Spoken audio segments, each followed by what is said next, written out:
नमस्कार शेतकरी बंधूंनो, मी आपला कृषी मित्र ऋषिकेश पवार आपल्या सर्वांचे सहर्ष स्वागत करीत आहे खंडेश्वर ॲग्रोविजन यूट्यूब चॅनलवरती। तर शेतकरी मित्रांनो, आज आपण चर्चा करणार आहे भुईमुग पिकातील तण नियंत्रण।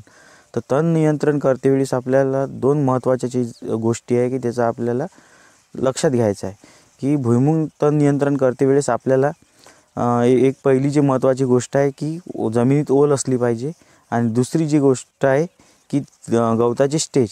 तर ज्या वेळेस आपण गवतवर्गीय जर गवताचा प्रादुर्भाव तुमच्या शेतात जास्त असेल तर त्याची उंची 2 सेंटीमीटर ते 3 सेंटीमीटर एवढी असली पाहिजे, आणि रुंद पाना जर गवताचा तुमच्यावर प्रादुर्भाव असेल तर त्यावेळेस रुंद पानाची स्टेज ही रुंदवर्गीय गवताची स्टेज ही 2 ते 4 पानाची अवस्था असली पाहिजे।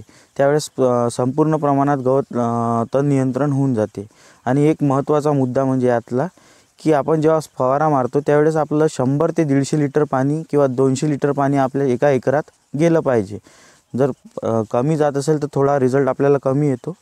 तर तण व्यवस्थापन करण्यासाठी भुईमुगात कोणते तण व्यवस्थापन करण्यासाठी कोणते प्रोडक्ट वापरावे याबद्दल थोडं सविस्तर सांगतो की भुईमुग या पिकात सोयाबीनमधले जेवढेही काही तणनाशक आहे ते सर्व तणनाशक भुईमुग पिकात चालतात।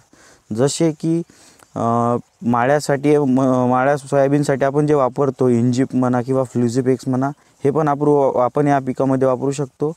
किंवा इमॅझाथायपर प्लस क्विझालोफ इथाइल म्हणजे परशूट आणि टर्गा असे बरेच प्रोडक्ट आहे, लगाम हे प्रोडक्ट तुम्ही वापरू शकता। किंवा दोन्ही याचं कॉम्बिनेशन मार्केटमध्ये अवेलेबल आहे, ते म्हणजे शकेत परशूट आणि क्विझालोफ इथाइलचं। आणि गवतवर्गीयासाठी जर लागत असेल तर तुम्ही टर्गा वापरू शकता, ट्रॅम वापरू शकता, किंवा मग एजिल वापरू शकता, किंवा अन्य कोणते प्रोडक्ट तुम्ही वापरू शकता। तर शेतकरी मित्रांनो, हे प्रोडक्ट आपल्याला वापरायचे केव्हा? जेव्हा आपल्या भुईमुग पीक हे उगवणीनंतर 8 ते 10 दिवसाच्या अंतराळाने उगवल्यानंतर 8 ते 10 दिवसाच्या नंतर आपल्याला हे तणनाशक वापरायचे आहे। तर ती काका आहे की ज्यांनी हे तणनाशक वापरले, तर त्यांच्या आपण अनुभव ऐकून घेऊ। नमस्कार काका। नमस्कार। तर तुम्ही इमॅझाथायपर आणि एजिल म्हणजे प्रोपेक तुम्ही वापरलं, तर तुम्हाला याचे रिझल्ट कधी मारला फवारा? म्हणजे काल मारला तो।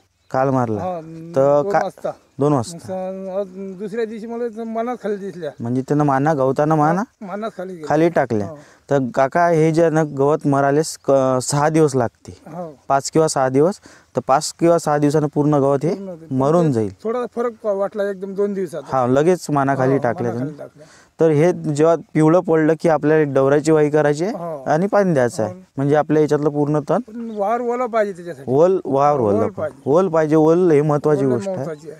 आणि पंपही तेवढे पडले पाहिजे। पहिलेच मी पाणी चालू होतं, नंतर एक दिवस जाऊ देतो, लगेच फवारा दिला। अरे वा, चांगलं मारला मी। धन्यवाद काका। हो, फक्त काळजी एवढीच घ्यायची आहे की एकरी आपल्या जास्तीत जास्त 100 ते 150 लिटर पाणी आपल्या एका एकरामध्ये गेल्या पाहिजे।